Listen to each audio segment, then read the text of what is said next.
મિત્રો, ધોળકા તાલુકાના કલીકુંડ વિસ્તારમાં ટેકરિયા હનુમાન નામે 6000 વર્ષ જૂનું મંદિર આવેલ છે.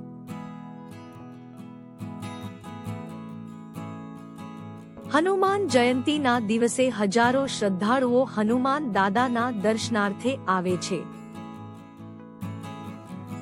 અહીં બાજુમાં શિવલિંગને જળ અર્પણ કરતા રામનું મંદિર અને શિવ મંદિર પણ આવેલ છે.